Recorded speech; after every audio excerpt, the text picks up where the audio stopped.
Привет всем! Сегодня мы хотели записать новое свидетельство, точнее старое свидетельство, но уже, так скажем, сколько лет прошло? 3 года. Невероятно, уже 3 года прошло с того чуда, которое произошло, и сегодня мы хотим поговорить об этом еще раз, чтобы записать в лучшем качестве и осветить некоторые вопросы, которые могли возникнуть, а также просветить вас в плане событий, которые произошли после Лениного освобождения. Ну, а начнем мы, наверное, с самого начала. Это с Лениного детства. Расскажи, пожалуйста, необходимые факты для наших зрителей, чтобы они понимали, что происходило в детстве, что дает нам понять, что могло быть не так, и дать нам понять, почему все происходило именно так, как происходило. Ну, для начала, в детстве у меня было очень много страхов. Я боялась темноты, я боялась спать тоже одна, боялась ходить в туалет одна, в ванну. Если меня бы попросили пойти в магазин купить что-нибудь, я бы тоже очень боялась, что на меня не так посмотрит, или не так что-то я сделаю, или... Ну, то есть во всем во всем, в общем, будет что-то не так идти. И постоянно снились какие-то кошмары, какие-то преследования и какие-то атаки. То есть снился также мой папа иногда в качестве... Наш папа? Да, Наш папа снился, да. В качестве злодея, скажем так, что он гнался за мной, я постоянно убегала от него. Или просто какие-то злодеи снились, которые преследовали меня и пытались... Я знала, что они пытались схватить меня, и убить меня, или сделать какой-то вред мне, причинить какой-либо вред или зло.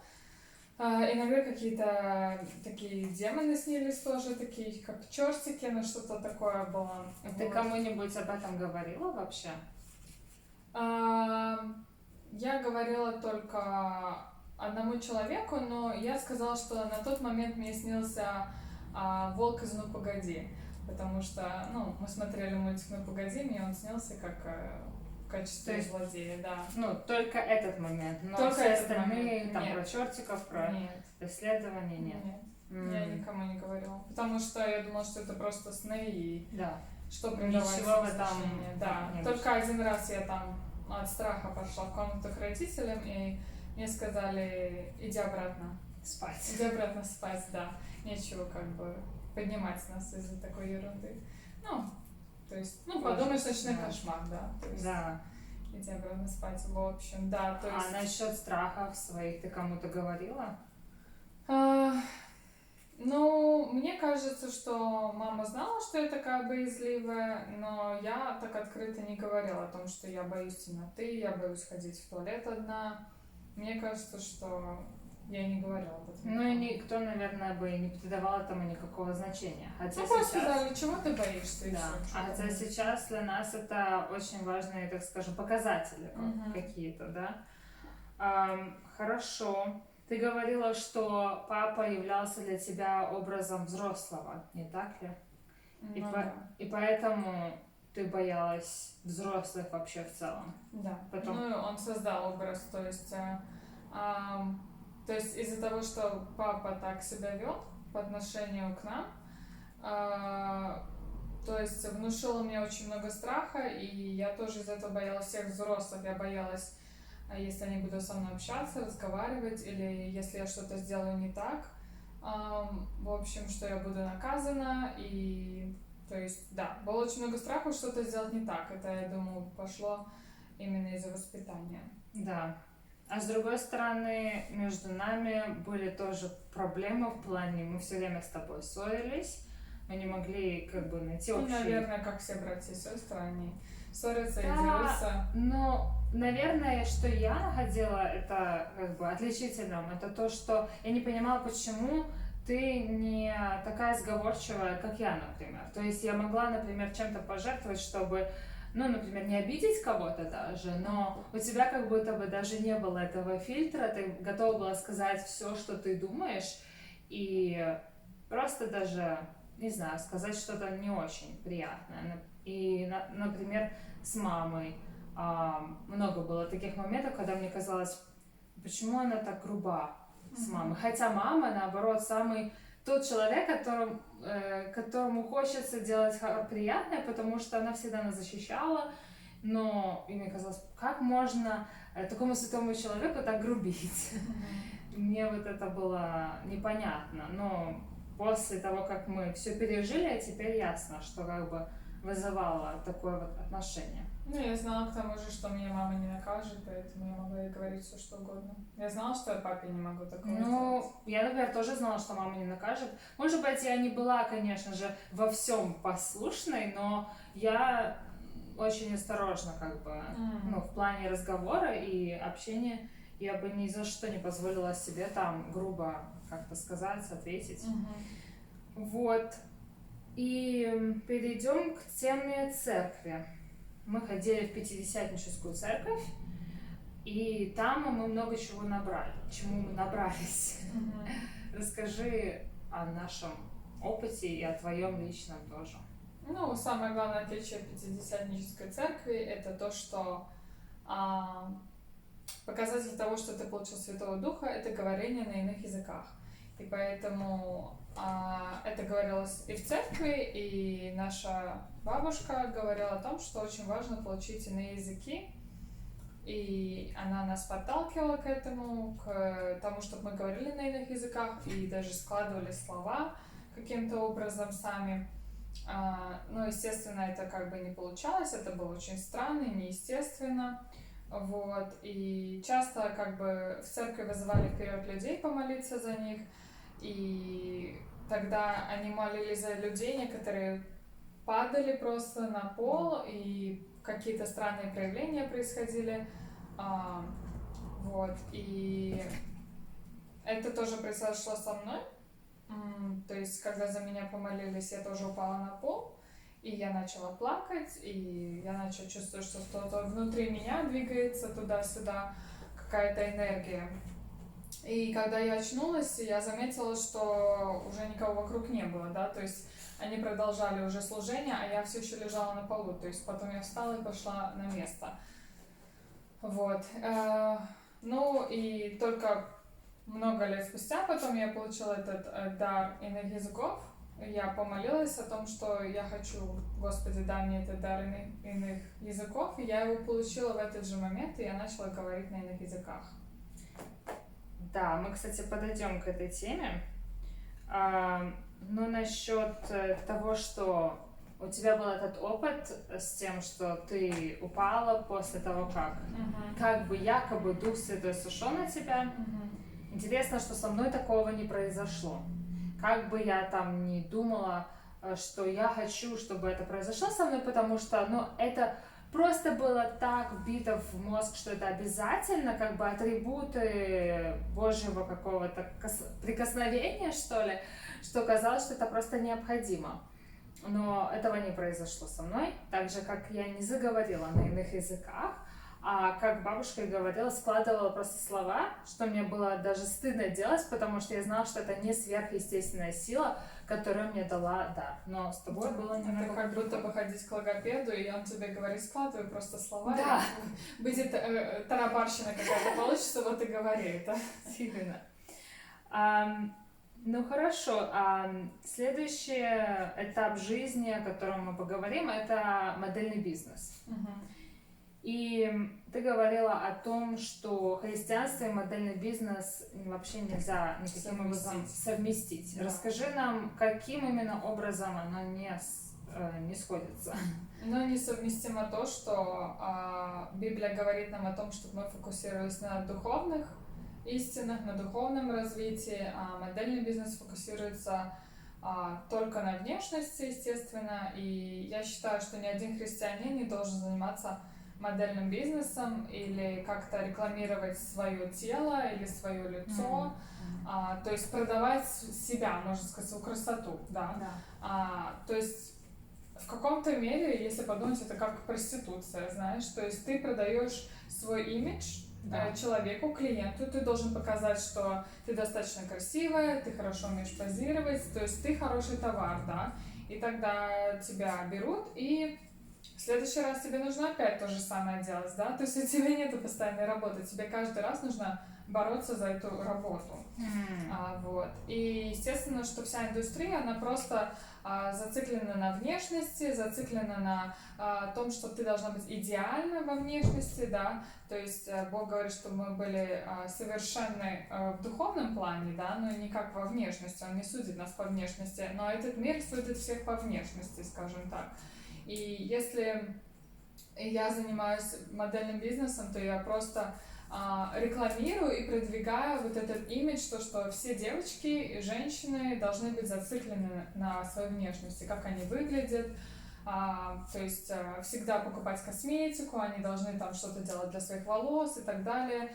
Но я бы не хотела быть таким влиянием, чтобы в основном женщины и девочки думали только о своей внешности. Я не считаю, что это приносит пользу, я не считаю, что это хорошо для их духовного развития, то есть наоборот, это зарождается куча комплексов обычно у людей, и даже у моделей на самом деле куча комплексов. Может показаться, что они уверенные, но многие им говорят, что у тебя там недостаточно хорошая кожа, тебе нужно похудеть еще немножко, там у тебя там то все, и постоянно, в общем. Да, и Библия вообще говорит о том, что мы не должны, наша красота должна быть не в плетении волос, не в том, что мы на себя одеваем, там золото и все такое, а в красоте характера. Да, именно. И это совершенно не продвигается в модельном бизнесе, и так как девочки довольно-таки маленькие, и они попадают в возрасте 13, 14, 15 лет, то естественно, что происходит,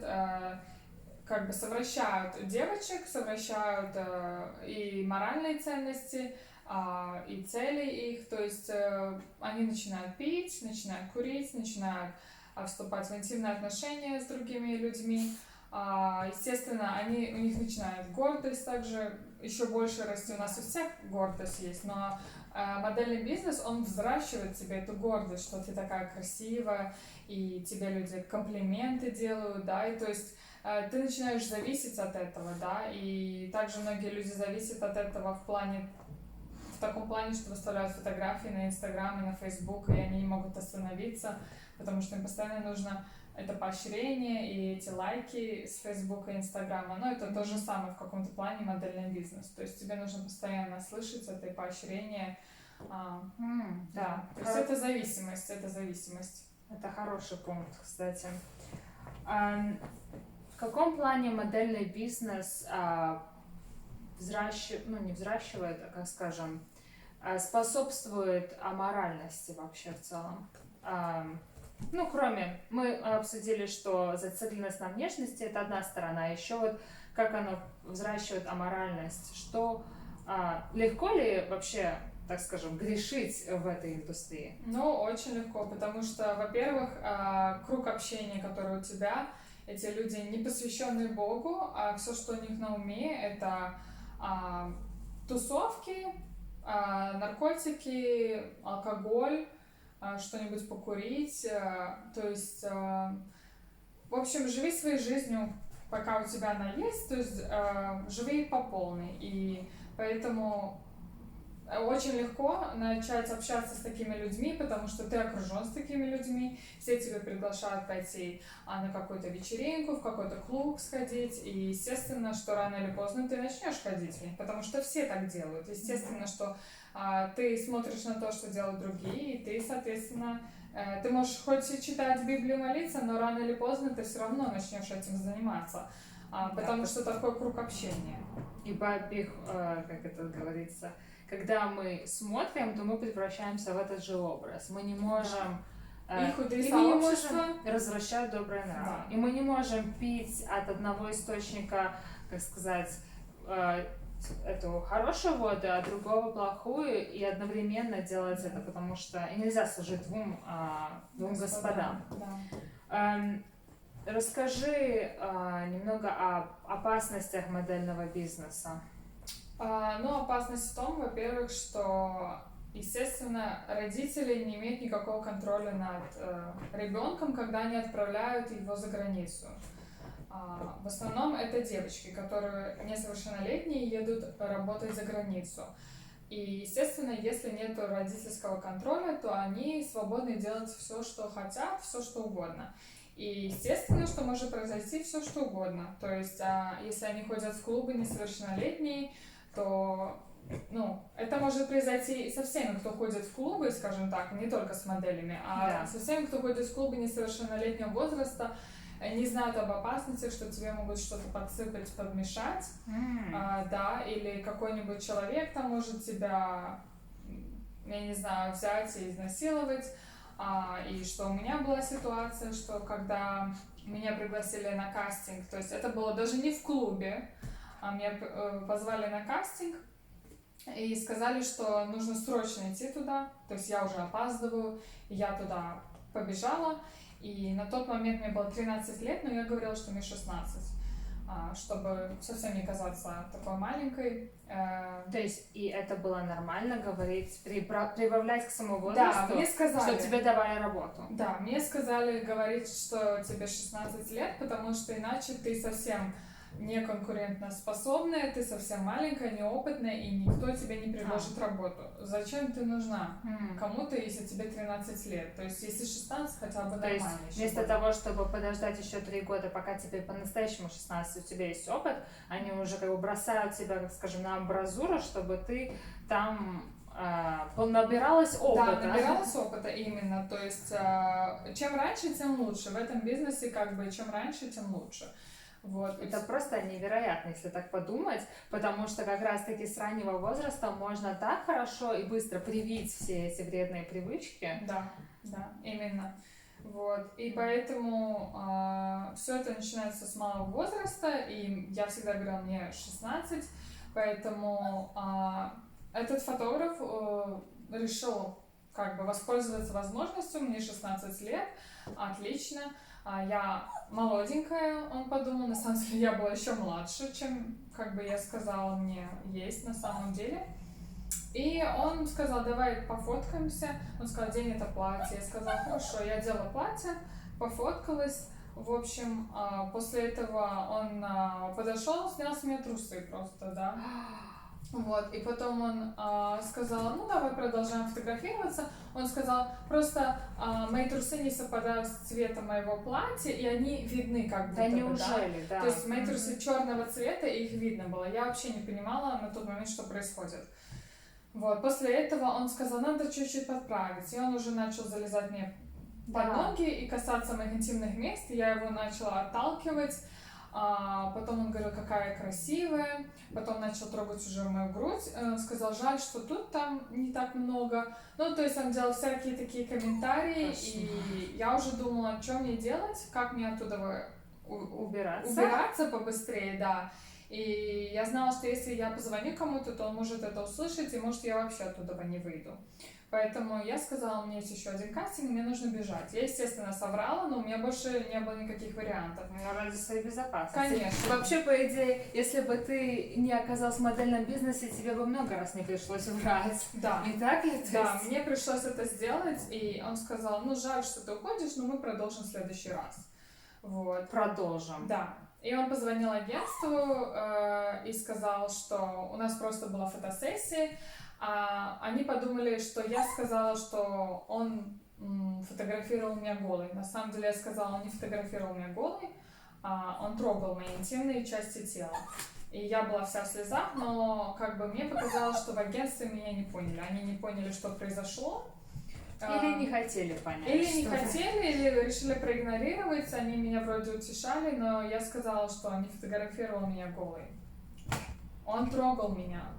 Он трогал меня. Можно быть, конечно же, в платье, но тот факт, что, извините, чужой человек, мужчина старше тебя, снимал с тебя трусы, не сказал тебе даже сними трусы? Нет, он не сказал. Это не важно, это просто невероятно. Да, и кто знает, что бы произошло, если бы я там осталась дольше, да. Поэтому опасностей много, это только один из примеров, которые я говорю. Также просто могут как бы, ну, кража происходит, но меня 2 раза пытались украсть у меня кошелек. 2 раза не получилось украсть. Также могут быть, естественно, куча педофилов работают, да, с девочками. Почему они такого маленького возраста начинают? Да. Мне рассказывают девочки, у которых тоже были проблемы с этим, что приглашали как будто бы на кастинг, да, там давали одеть лифчик или нижнее белье, потом говорили, о, не хочешь пофотографироваться без этого и так далее. То есть всякие ситуации. И таких случаев полно на самом деле. Поэтому я не советую никому отправлять своих дочерей в этот бизнес. Это ужасно грязный бизнес, ничего гламурного, красивого в этом нету.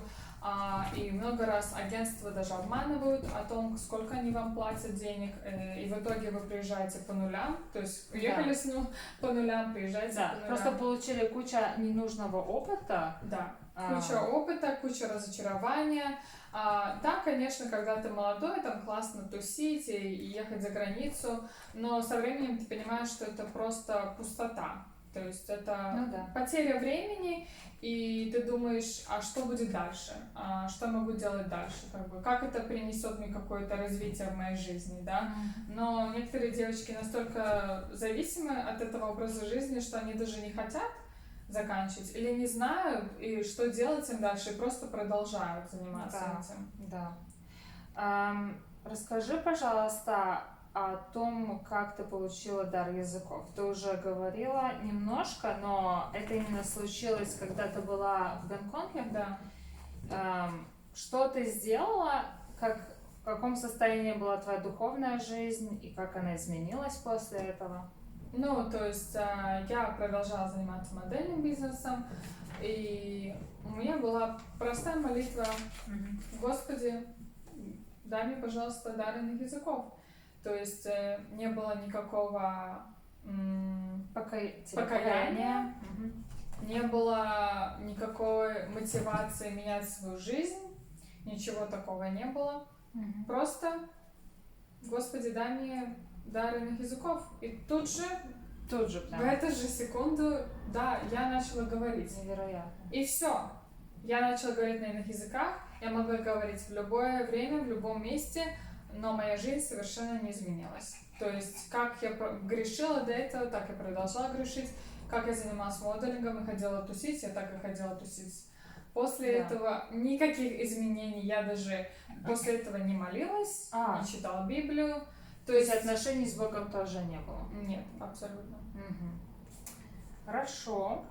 А что насчет, ты говорила, что, ну, даже не Лера говорила, так скажем, потому что происходило в твоей жизни во время моделинга, я была сама задалась вопросом, почему какая-то постоянно драма вокруг тебя происходит, да?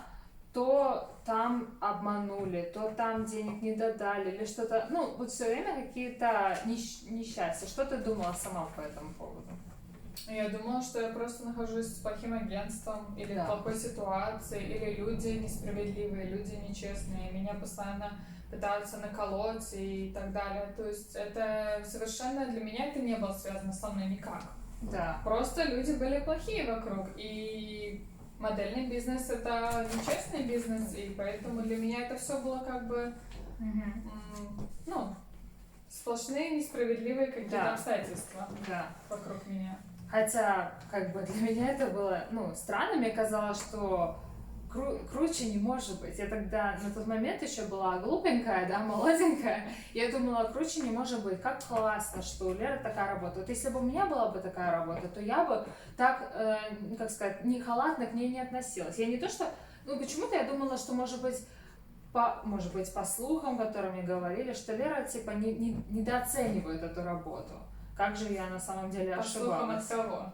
Ну, не знаю, мне казалось, что, может быть, там кто-то говорил, агент, да, твоя, по-моему, говорила, что ты там либо не стараешься, либо что-то. Я не помню, но у меня такое сложилось впечатление, что тебе это как бы все по барабану. Так и было, в принципе. Но меня никто не спросил, хочу ли я заниматься этим делом. Меня просто записали туда, скажем так, без моего спроса, без моего согласия. Да. И даже когда я несколько раз говорила родителям, что я не хочу больше этим заниматься, мне не нравится, я это терпеть не могу, то я расстраивала родителей. Поэтому уйти я смогла только когда мне стало 18 лет, и я порвала контракт со своим агентом, только тогда. И то я решила продолжать заниматься еще 3 года только для того, чтобы заработать хоть какие-то деньги. И работать с другим агентом, с которым, я думала, у меня получится лучше заработать денег и хоть что-то отбить, скажем так. Я только что вспомнила, что ты мне говорила, что у тебя даже были суицидальные мысли. Да, у меня был в один момент, я точно помню, тоже это было в Гонконге, потому что... Тогда же, когда ты получила духа... Нет, это было в другой раз, я думаю. Да, это было в другой раз, потому что всего я туда ехала 3 раза, и я просто устала от всего, устала от того, как агентство ко мне относится. Я видела их лицемерие, я видела, как они любят тех девочек, которые приносят им деньги, которые работают, и они с ними общаются, и они здороваются. Если прихожу ли я или кто-то другой, то это игнор просто, да.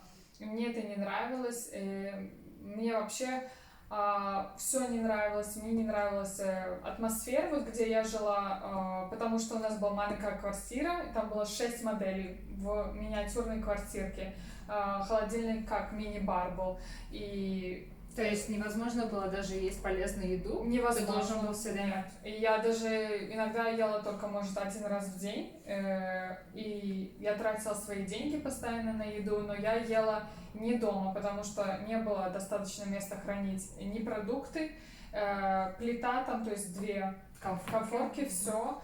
И всегда постоянно грязная посуда, за которой ты должен был убирать за другими девочками. И мало места, то есть ты чувствуешь какую-то клаустрофобию постоянно, хотелось постоянно выйти оттуда, подышать. То есть и мне не нравилось ходить на кастинги, потому что я ходила на кастинги, которые были каждый день по 4, там, 3-5 кастингов, и тебя не берут на работу, да. То есть начинается какое-то отчаяние, зачем ты это делаешь, зачем ты ходишь, то есть постоянно... Конечно. Ты не видишь результата. Не видишь результата, да, и ты думаешь, зачем я вообще это делаю, почему? И я хотела уехать тогда, я помню, и мне, по-моему, агентство еще сказало, что я не могу уехать, пока я там не отработаю свой минус, то есть я чувствовала себя как в какой-то клетке, как будто я сама себе не принадлежу, и я не могу делать, что я хочу. Когда я это услышала, мне так стало погано на душе на самом деле. Я еще помню, поделилась с родителями, и реально мы начали все плакать, потому что никто из нас не мог себе представить. Точнее, я это узнала, но родители вообще как бы были в шоке, потому что они... Хотя ты им столько раз говорила, что ты не хочешь это делать. Вот родители, когда вам говорят, дети, что они очень не хотят что-то делать, вы слушайте их, потому что вы никогда не знаете, что у них на самом деле на душе. Они просто могут взять и покончить с собой из-за чего-то. И вы даже не будете знать, что это было у них на сердце, потому что вы не слушали просто их. Поэтому, слава Богу, что он тебя оттуда просто вытолкнул. Может быть, даже через это отношение вообще как бы ты смогла пройти не через вот этот хороший опыт, да? Хотя не знаю, у кого из моделей вообще может быть хороший опыт, но ты прошла через всю грязь, и ты, можешь других отговорить, и можешь, тебе это вообще как бы настолько не нравилось, что ты только и ждала, чтобы выбраться. Я только и ждала, как выбраться, и даже когда я продолжала это делать, это было чисто из-за денег. Мне это не нравилось, и никогда как будто бы было... ты жалела как будто бы ту потерю времени и денег, которая была вложена, и ничего из этого хорошего не вышло в итоге. Лучше никогда не начинать заниматься. Да, не начинать заниматься, если даже вы делаете то, что вам и сейчас не нравится, не думайте о потерянном времени, думайте о том, сколько еще времени вы можете потерять, если будете продолжать. А теперь давай поговорим об анимации. После модельного бизнеса я помню, что я предложила тебе как возможность, как у меня были знакомые, которые занимались анимацией в Греции, по-моему, и я предложила, почему бы тебе не посмотреть этот вариант, и ты поехала. Да. И как ты сказала, что драма продолжилась и там. Расскажи немножко вкратце, что произошло. Ну, для начала эта работа была довольно-таки интересной и занимательной. Мне очень понравилось работать аниматором в Греции. Ну, драма была связана с агентством, которое мне не платило вовремя денег, с неорганизованностью, то есть было много каких-то проблем с ними из-за этого, нужно было постоянно им писать об этом, то есть они не быстро отвечали, медленно все делали, и сами были, ну, такие довольно-таки халатные, как бы, по отношению к работе. Вот, и да, в первый раз я поехала, и мне нужно было быть фитнес-инструктором, так же, как и работать с детьми, и меня тогда тоже научили йоге. Это называлось Sun Salutation, приветствие солнцу. Если не ошибаюсь, Сурья Намаскар называется. И в тот момент у меня тогда прозвонил звоночек, почему мы должны делать йогу, которая именно называется приветствие солнцу. Для меня сразу это как бы было равно поклонению солнцу. И также нужно обязательно это делать напротив солнца, да. И мне показалось это очень странным. Сразу как будто бы поклонение богу солнца, да, это какое-то язычество, сразу я подумала. И даже когда делаешь определенную позу, ты делаешь вот так, тоже руки, вот. И вначале я так этому противилась, но я думала, ладно, я просто выучу эту, как бы, эти упражнения, я выучу их, но я буду делать против солнца, например, а не напротив солнца, вот. Ну и со временем, чем больше и больше я это делала, мне это больше нравилось, и люди даже меня спрашивали советы, какие упражнения сделать для того, чтобы не было боли в животе и так далее. Я говорила, что я не профессиональный инструктор, я не специалист. Вот. Ну да, у нас есть полное свидетельство по поводу йоги. Оно будет включено ссылкой. А насчет команды ты говорила, что так странно, что ты старалась всем понравиться, но команда твоя, с которой ты должна была работать, была против тебя. Да, то есть я работала в нескольких отелях в первый раз, и были очень классные люди, очень доброжелательные, но в итоге, куда меня переселили, это был 5-звездочный отель. И, в принципе, вся команда была настроена против меня, так как я была новичок, и они хотели, чтобы я делала все, что они хотят. То есть я делала свои как бы занятия, да, у меня была своя ответственность, у них своя ответственность, но они хотели перевалить свои дела на меня и говорили мне это делать. Когда я слушалась своего лидера и выполняла то, что он мне говорил, они были, в принципе, против меня и против него. Да, и так как я слушалась лидера, да, они тогда пошли против меня и пытались сделать мою работу невыносимой, сами были лентяи, там не хотели ничего делать, и да, всегда на меня все сваливали, вплоть до того момента, что я уже сказала, что я уеду, если это отношение не поменяется ко мне, потому что я сказала, я обожаю эту работу, но я не могу работать с людьми, которые так ко мне относятся. То есть самое странное, что в модельном тебе не нравилась ни работа, ни отношения, да, а здесь тебе так нравится работа, но почему не может быть нормальная команда? Да, и все, чтобы гладко проходило. Что-то обязательно было не так, но мы потом уже выяснили, к чему все это шло, но интересно, что вот именно так все происходило. Расскажи, пожалуйста, о том, с чего начало ухудшаться твое здоровье. Мое здоровье начало ухудшаться, когда я была, это было во второй раз, по-моему, в Греции, Да, и я приняла таблетку, 2 за месяц, которые я не должна была принимать, которые продаются в любой аптеке.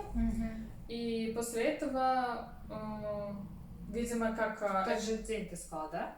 Нет, не Нет? в тот же день, это был в 1 месяц.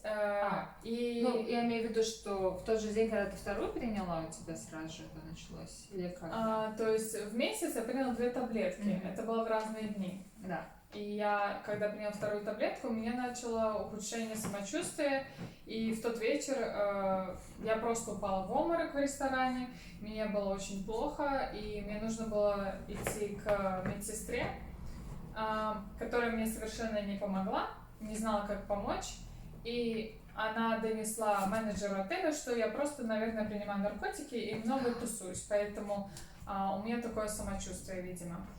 Те таблетки, которые я приняла, это были 2 утренние таблетки, Да. которые принимают в случае того, если ты думаешь, что ты забеременела.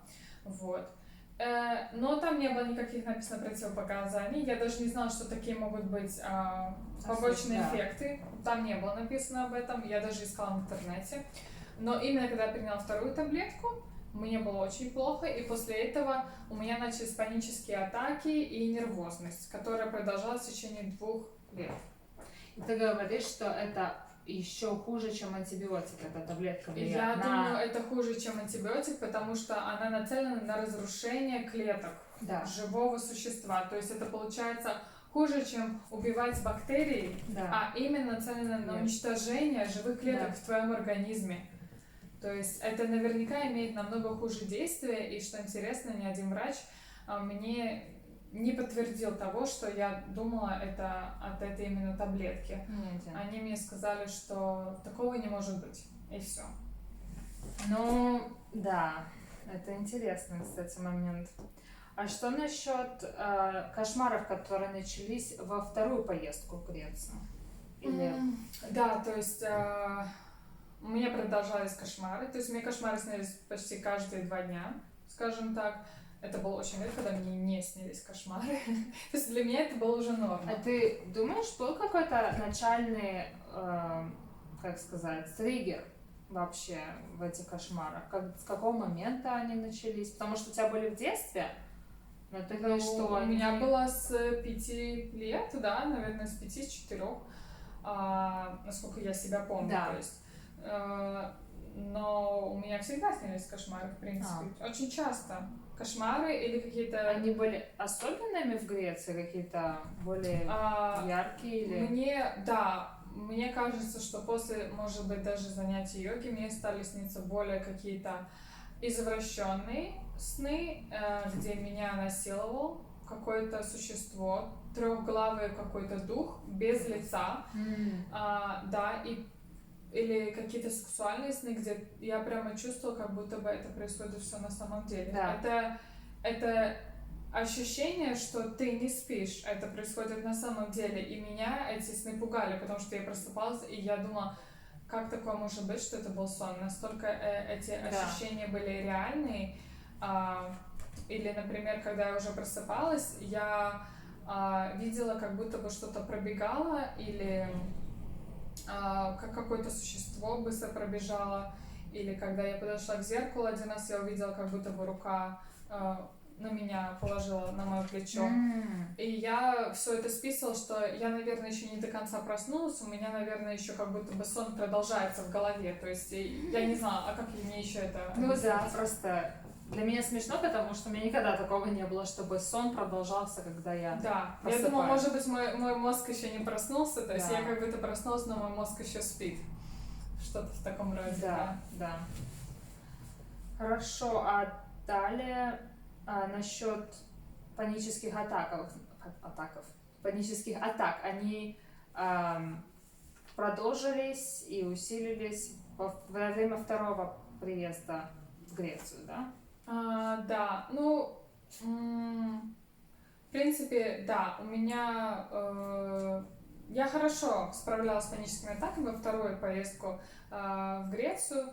У меня получалось контролировать, и я принимала антидепрессанты и транквилизаторы, которые мне помогали уравновесить свои эмоции. и свою нервозность, но тем не менее, они помогли мне 100%, и у меня 2 раза была паническая атака, и, естественно, в тот день я не могла работать. Вот. И поэтому это заметили люди, с которыми я работаю, и в это время они мне начали искать замену без моего ведома. То есть я даже не знала, что мне уже начали искать замену. Это я узнала только за 3 дня, когда мне сказали, что мне нужно убираться из отеля, так как мое самочувствие и здоровье ухудшается, и они не могут рисковать этим. Они мне сказали, что я должна уехать за 3 дня. То есть мне сказали в пятницу, и сказали в понедельник, ты должна уже уехать. Вот. И мне нужно было быстро искать билет. Потому что мне сказали, что если я не уеду, то даже будут... В общем, мне угрожали, сказали, что если я не уберусь, то будут какие-то у меня проблемы. Когда я им сказала, что я приехала сюда работать, почему вы мне так поздно сказали? Вы могли бы мне сказать заранее, я бы нашла другой отель, где я могла бы работать.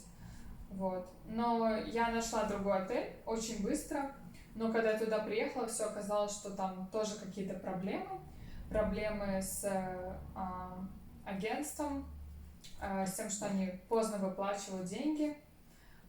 И я решила, что у меня нервы уже на пределе, и я этого не выдержу. Я не выдержу никаких больше проблем, и я хотела уехать оттуда. Вот. Поэтому я вернулась обратно в тот отель, где мне сказали убираться. Да. И я провела там 1 ночь. Я попросила, чтобы, скажем так, меня спрятали там, чтобы никто не сказал, что я там нахожусь, пока я не найду решение, куда я могу пойти, поехать. И я не знала, что мне делать на тот момент. Вот. Хорошо. А если вы хотите узнать продолжение этой истории, смотрите 2-ю часть.